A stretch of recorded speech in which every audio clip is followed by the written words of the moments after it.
एक बुजुर्ग महिला की मृत्यु हो गई। यमराज उसे लेने आए। महिला ने यमराज से पूछा, आप मुझे स्वर्ग ले जाएंगे या नरक? यमराज बोले, दोनों में से कहीं नहीं। तुमने इस जन्म में बहुत ही अच्छे कर्म किए हैं, इसलिए मैं तुम्हें सीधे प्रभु के धाम ले जा रहा हूं। बुजुर्ग महिला खुश हो गई और बोली, धन्यवाद, पर मेरी आपसे एक विनती है। मैंने यहां धरती पर सबसे स्वर्ग नरक के बारे में बहुत सुना है। मैं एक बार इन दोनों जगहों को देखना चाहती हूं। यमराज बोले, तुम्हारे कर्म अच्छे हैं, इसलिए मैं तुम्हारी यह इच्छा पूरी करता हूं। चलो, हम स्वर्ग और नरक के रास्ते से होते हुए प्रभु के धाम चले गए। दोनों चल पड़े। सबसे पहले नरक आया। नरक में बुजुर्ग महिला ने जोर जोर से लोगों के रोने की आवाज सुनी। नरक में सभी लोग दुबले पतले और बीमार दिखाई दे रहे थे। महिला ने एक आदमी से पूछा, यहां आप सब लोगों की ऐसी हालत क्यों है? आदमी बोला, तो और कैसी हालत होगी? मरने के बाद जब से यहां आए हैं, हमने एक दिन भी खाना नहीं खाया। भूख से हमारी आत्माएं तड़प रही हैं। बुजुर्ग महिला की नजर एक विशाल पतीले पर पड़ी, जो कि लोगों के कद से करीब 300 फुट ऊंचा होगा। उस पतीले के ऊपर एक विशाल चम्मच लटका हुआ था। उस पतीले में से बहुत ही शानदार खुशबू आ रही थी। बुजुर्ग महिला ने उस आदमी से पूछा, इस पतीले में क्या है? आदमी मायूस होकर बोला, यह पतीला बहुत ही स्वादिष्ट खीर से हर समय भरा रहता है। बुजुर्ग महिला ने हैरानी से पूछा, इसमें खीर है, तो आप लोग पेट भर के ये खीर खाते क्यों नहीं? भूख से क्यों तड़प रही हैं? आदमी रो रो कर बोलने लगा, कैसे खाएं?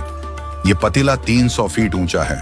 हम में से कोई भी उस पतीले तक नहीं पहुंच पाता।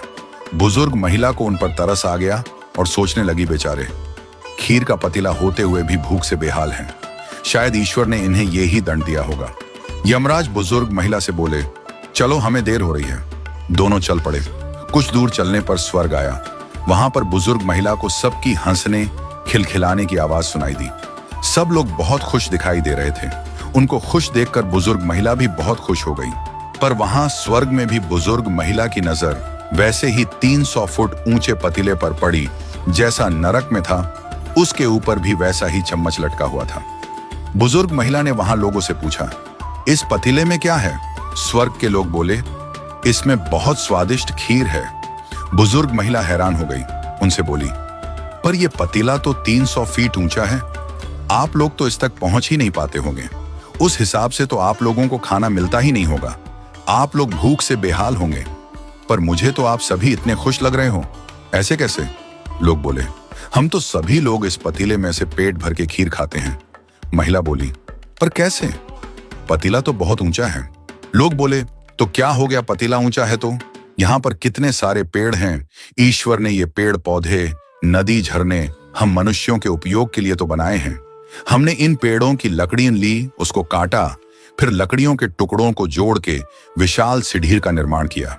उस लकड़ी की सीढ़ी के सहारे हम पतीले तक पहुंचते हैं और सब मिलकर खीर का आनंद लेते हैं। बुजुर्ग महिला यमराज की तरफ देखने लगी। यमराज मुस्कुराए और बोले, ईश्वर ने स्वर्ग और नरक मनुष्यों के हाथों में ही सौंप रखा है। चाहे तो अपने लिए नरक बना लें, चाहे तो अपने लिए स्वर्ग। ईश्वर ने सबको एक समान हालातों में डाला है। उसके लिए उसके सभी बच्चे एक समान हैं।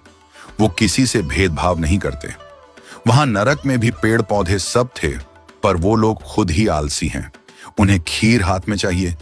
वो कोई कर्म नहीं करना चाहते, कोई मेहनत नहीं करना चाहता, इसलिए सब भूख से बेहाल हैं।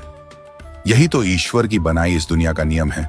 जो कर्म करेगा, मेहनत करेगा, उसी को मीठा फल खाने को मिलेगा। अर्थात स्वर्ग एवं नरक आपके हाथ में ही है। मेहनत करें, अच्छे कर्म करें और अपने जीवन को स्वर्ग बनाएं।